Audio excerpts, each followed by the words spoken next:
The story you're about to hear is true. The names have been changed to protect the innocent.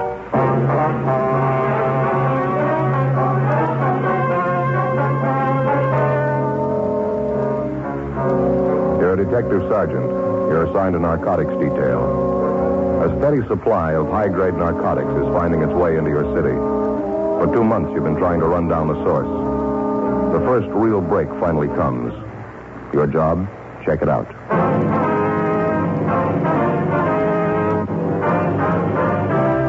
Dragnet, the documented drama of an actual crime. For the next 30 minutes, in cooperation with the Los Angeles Police Department, you will travel step by step on the side of the law through an actual case transcribed from official police files.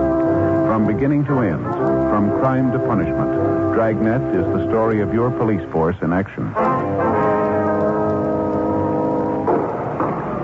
It was Thursday, October 8th. It was hot in Los Angeles. We were working the day watch out of narcotics detail. My partner's Frank Smith. The boss is Captain Kearney. My name's Friday. It was 4:05 p.m. when I got to 318 West 1st Street, the first floor.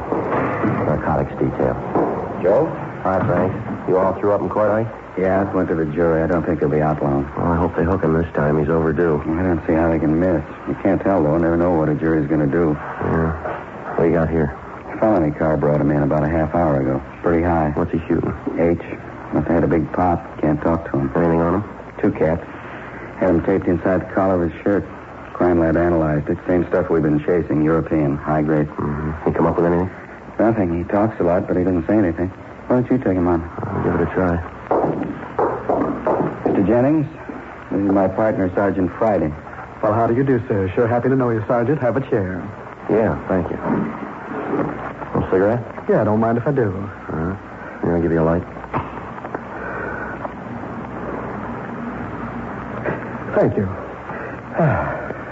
By the way, Sergeant, if you have any influence around here at all, I'd sure appreciate it if you tell this young fellow here to relax. He worries too much. Keeps telling me there's something wrong. Well, isn't there, Mr. Jennings? Well, no, of course not. It's not that I don't enjoy the boy's company, but I've got an appointment. Very important one, 11 o'clock this morning. That's so? Yes, very important. I have to be there at 11 sharp. You're a little late, aren't you? It's past 4 in the afternoon. Oh, no, it couldn't be. Clock on the wall right behind you. Well, what do you know about that? That time sure flies. Well, they'll wait for me. Well, I better get a move on. Sure glad to have met you, Sergeant. Glad to meet you too, young fellow. No, just a minute, Mr. Jennings. It's not that simple. You better sit down. But I told you I have an appointment very important. Sorry, it'll have to wait. Sit down. All right. How about it, Jennings? When'd you have your last fix?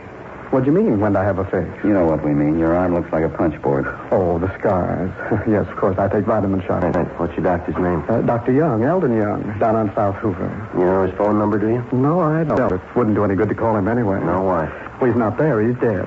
You sure of that? Well, I ought to be. I went to his funeral. When'd he die?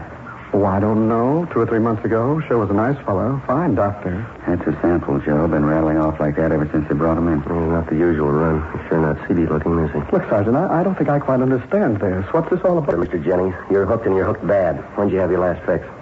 Well, to be honest with you, I don't quite remember. I'd like to make it clear, though, I'm not a bum. I'm not addicted to the stuff. You're not? Really, it's the truth. I can take it or leave it alone. I take an occasional shot. That's about the size of it. Where do you get the stuff, Jennings? I told you, my doctor. No legitimate doctor gave you the stuff they found on you. They don't dispense heroin. Now, how about it? How about what, Sergeant? You going to tell us the truth? Jennings?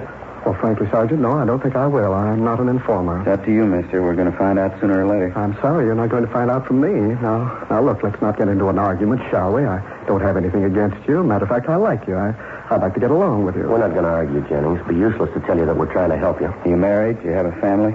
Yes, sir. Where do you live? Sorry, I can't tell you. I'm not dragging them into this. That's why I don't carry any identification. All right, Jennings. You want to get your hat? Let's go. Go? Where? Main jail. We're booking you in. Why? What for? Possession of narcotics. But I told you I'm not an addict. You can't keep me in jail. I only use it occasionally. Yeah, sure. Is there anything wrong with that? Can't see any harm in that, can you?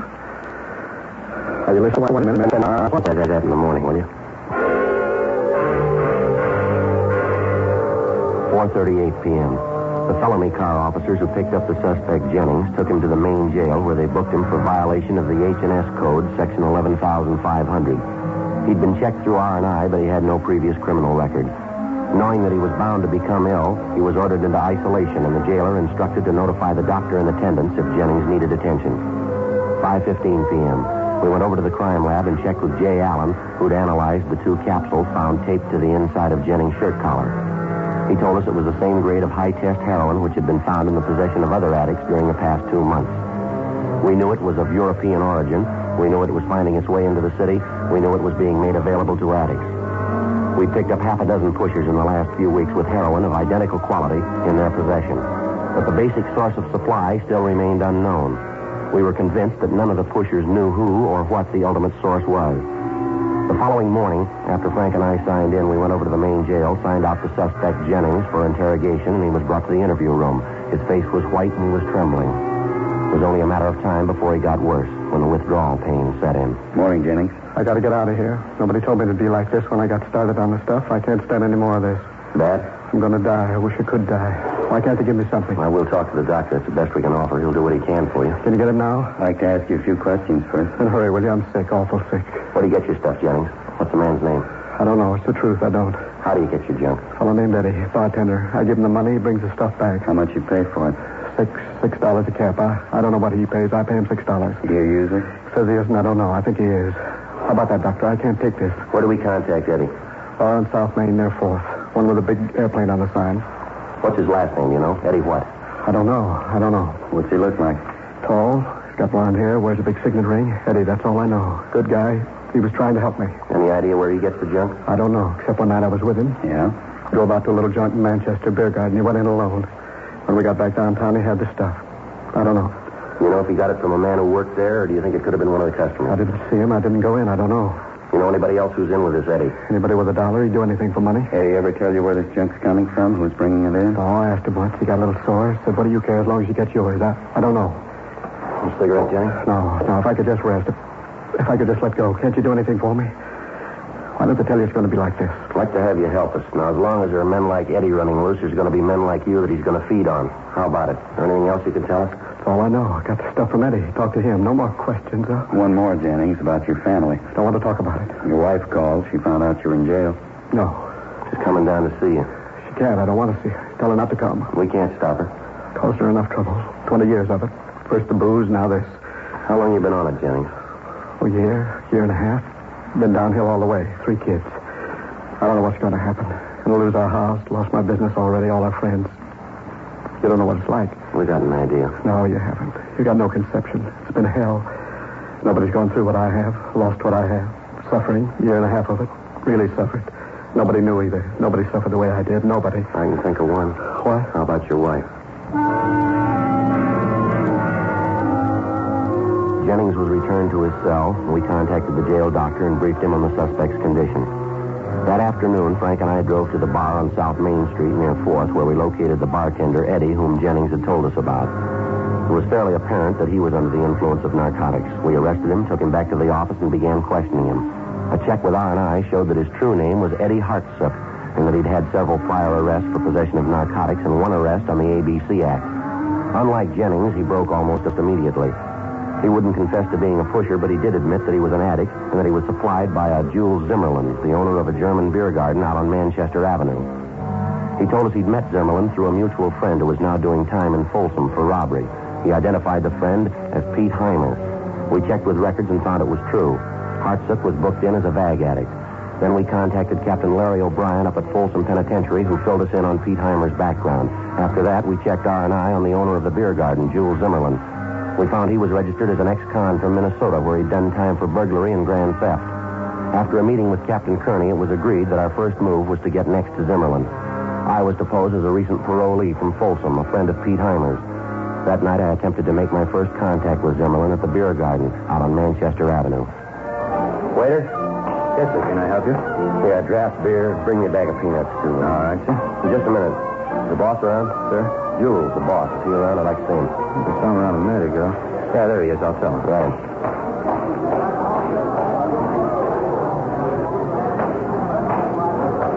Yes, you want to see me? You Jules Zimmerman? That's right. Jack Bronson. I'm a friend of Pete Heimer's. He told me to look you up. I thought Pete was in Folsom. Yeah, he is. I was in there with him. His cellmate. I drew parole about a month ago. Oh, I see. Mind if I sit down? No, go ahead. Go ahead, sure. How's Pete making out? Doing all right? Well, it's kind of rough. He's fighting time, doing it the hard way. He's not young anymore, you know. Yeah, it's too bad. A nice fellow, Pete. Never did use his head, though. Here you are, sir. Draft beer, peanuts. Mr. Zimmerman? No, nothing. Yes. Where are you from originally, Bronson, L.A.? No, Detroit. What do you figure on doing now? Going back there? No, I don't know what I'm going to do. I'm still looking around. Can't go back to my racket, that's the thing. That's so? Yeah, they got my M.O. tag from here to Seattle. What's that? Safe? That's all I ever worked. That's what I Do thought. you mind if I... No, help yourself. Oh, thanks. Yeah, you've had tough luck. How much time you do? 2 10, 7 in, 3 out. You working now? Yeah, lumberyard. How's that? I said a lumberyard. Must be easy. Your hands don't show any work. No, of course not. I don't go into that rough stuff. I'm a clerk over there. It's an easy touch, not much dough, though. What are your plans? Got anything in mind? Oh, I don't know. Money. Pete told me if I ever got disgusted to look you up. No, I don't know. There's not much doing around here right now. I really tried to make it when I came out this time. I'd play it straight. You want stay on some of the these? street. No, thanks. You go ahead. Okay. Tried to play it straight, stay on the street. It can't be done. I can't punch a clock. It drives me crazy. Well, I wish I had something for you. Don't know the thing. It's rough, Bronson. I got an idea how you feel. I guess you ought to know. Pete told me. Said you fell twice back east. Minneapolis, wasn't it? He talks too much. Not only to the right people. Nice setup you got here, Jules. You must sell a lot of beer, huh? I get by. Orchestra, big layout, first cabin. Well, we got pretty good business going. Let's go kidding, huh, Jules? I need a job. I got a turnabout. I wish I had something for you. Now, look, I didn't spend all that time in the joint with Pete for nothing. I know the setup. Pete says you're a right guy. I can do business with you. What do you mean? Just that. I got contacts up by Fresno, Red Mountain. Good contacts. A lot of money up there. Pete says you handle quality stuff, European. The stuff they're pushing up around Fresno is nothing. Real lousy. If we play it straight, we can both score. We score good. I don't think I'll follow you, Bronson. I think you do. If we get the right stuff up there at the right time, we can clean up. I know we can. That's so. I got a buddy who had a bum a ride to get up there 4 months ago. Now he's driving a Cadillac. Great business up there. It's fast and it's clean. Hey, you want another beer? I can't afford a stall in this, Jules. There's a lot of sucker money around, and I want a piece of it. Well, maybe we can talk, Bronson. I don't know. Might work out something. I'd like to get to know you. What's the pitch? I said I was a friend of Pete's, didn't I? Check with him, or don't you trust him? I haven't heard from Pete lately. I like to. Can't be too careful, you know. It pays to check things out. All right, go ahead and check. I just haven't got the time to throw away, that's all. I'm sure crazy about these peanuts.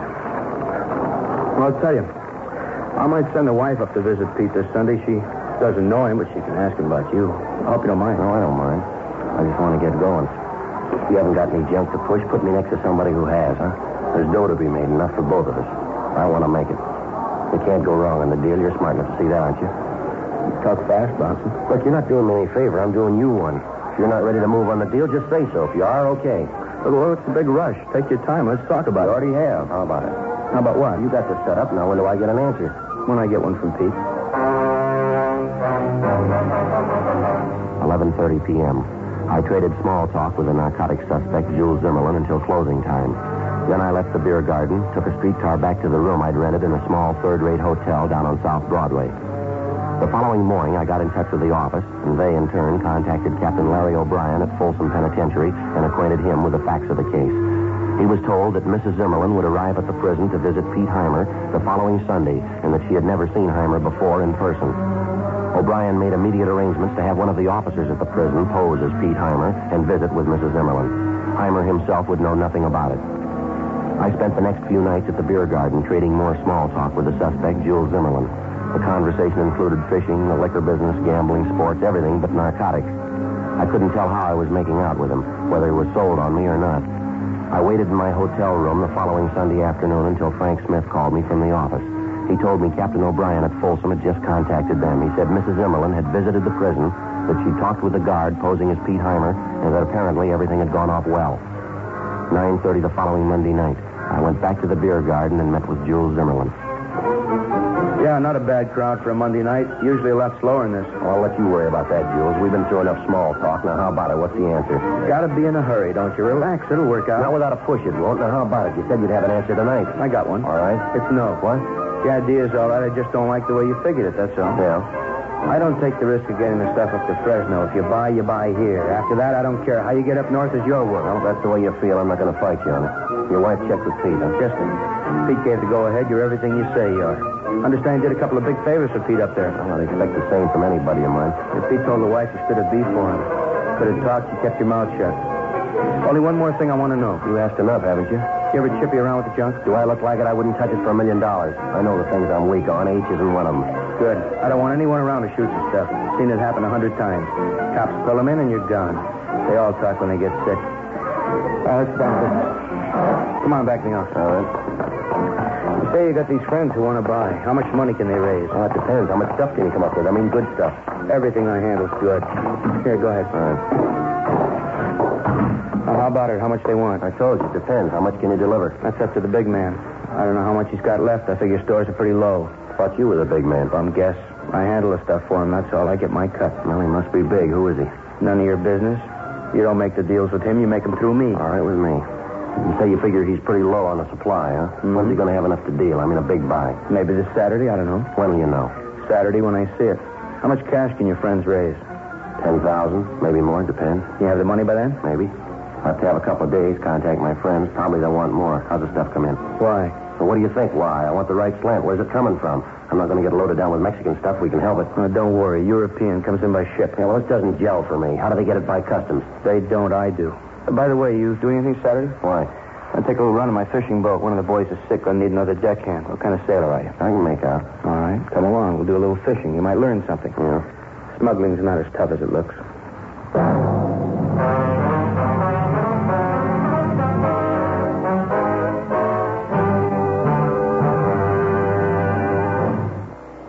This guy cold calls me during dinner, trying to convince me that his wonderful money management advice will make me rich. I say, I already have someone for that.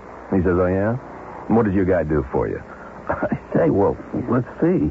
He helps plan my investments for long-term growth. He administers my 401k, and he's got people managing my trust real estate holdings and dealing with all the zoning and entitlement stuff that drives me crazy.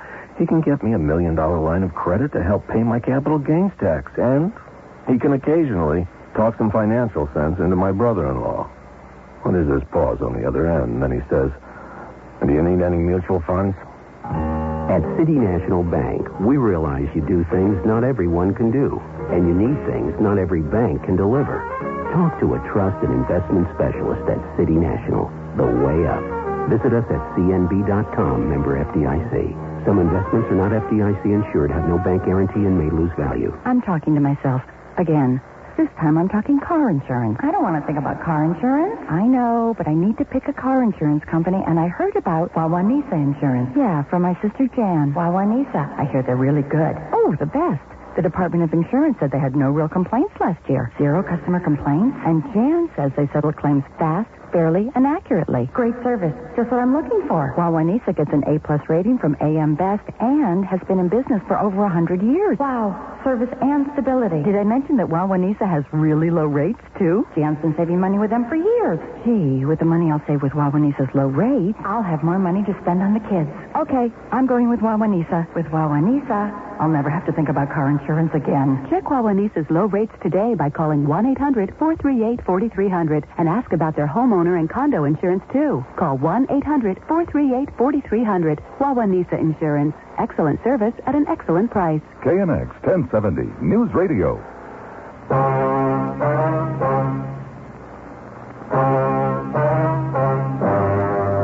Tuesday, October 13th, 9 a.m. I called the office and briefed him on the results of my conversation with the suspect, Jules Zimmerman, the night before at the beer garden.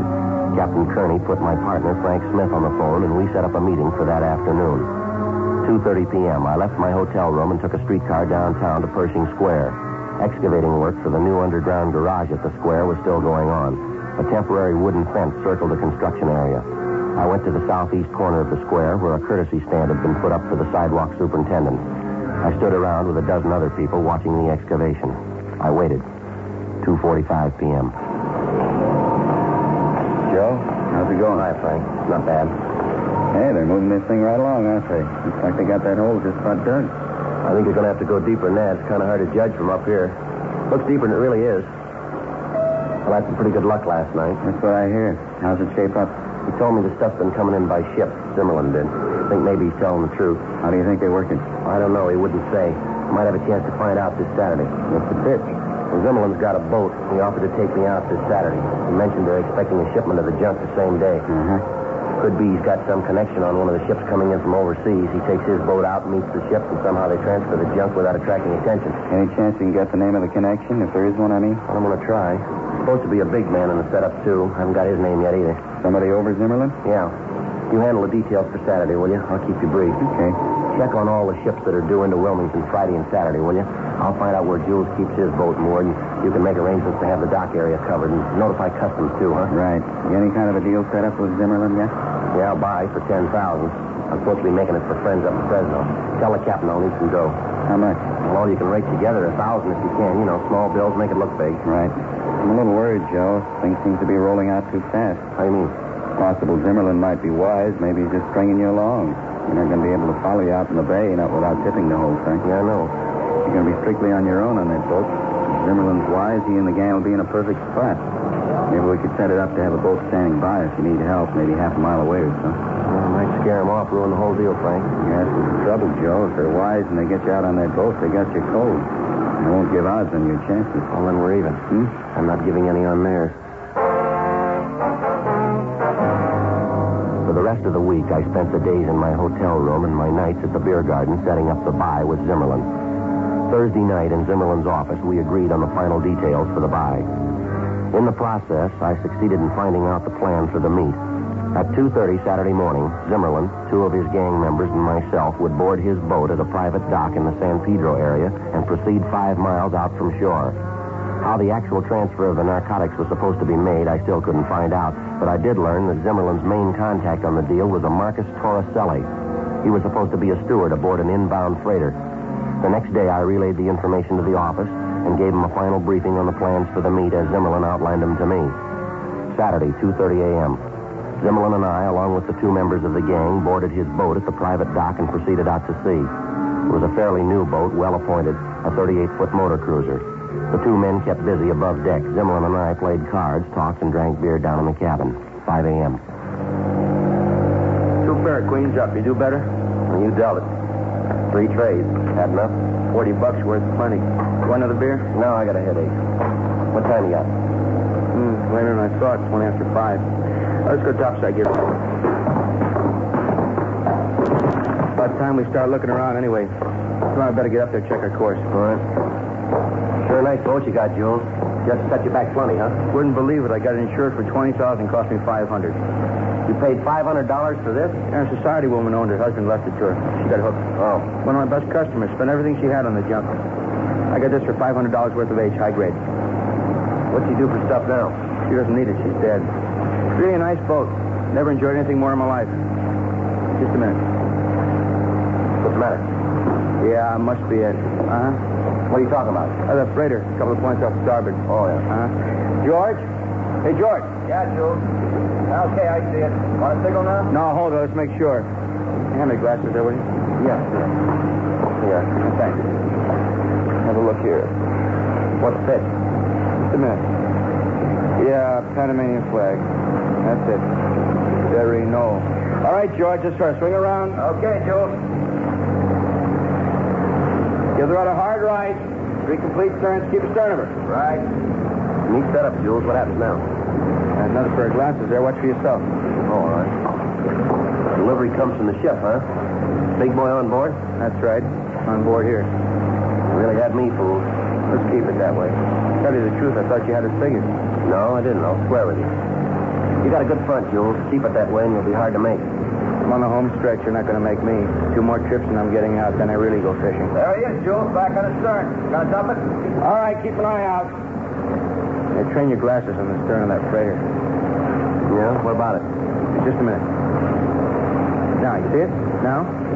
Oh, a man coming out, huh? Looks like he's dumping some garbage over there. That's right.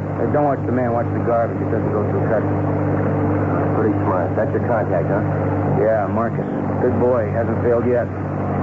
All right, George, move in, get the net. Ready for the pickup? All ready, Jules. Still, I just can't get over it. It's sure smart. How do you keep the junk dry? No problem. Just dump the package over along with the garbage. Waterproof wrapping. Keep your eye on it, that's all. Yeah, I got it spotted. All right, George, hand down the net. Here you go.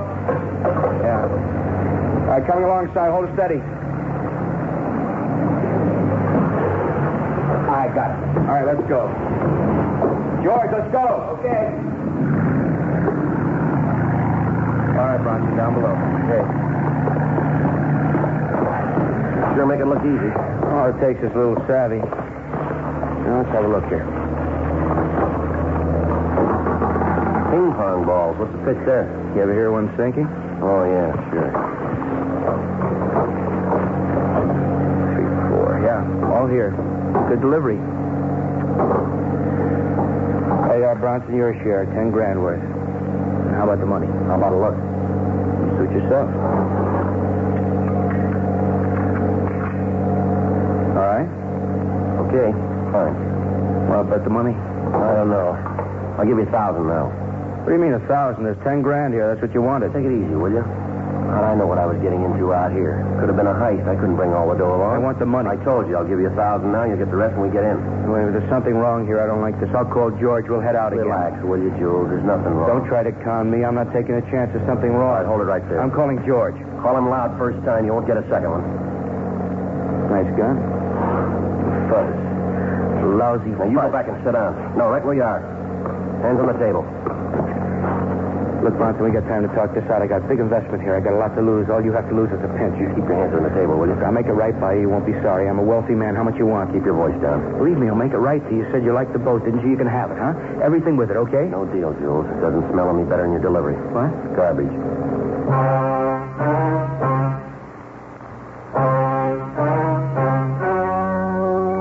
The story you have just heard was true. The names were changed to protect the innocent.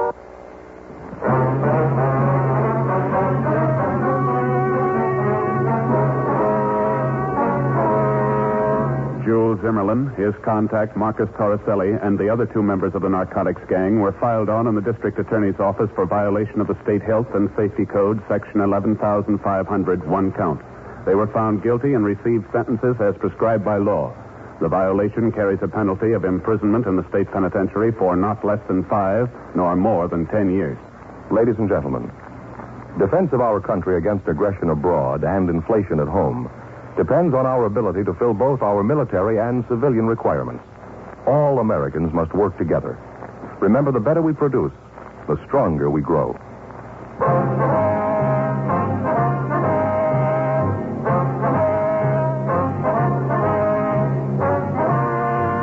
You have just heard Dragnet, a series of authentic cases from official files. Technical advice comes from the Office of Chief of Police W.H.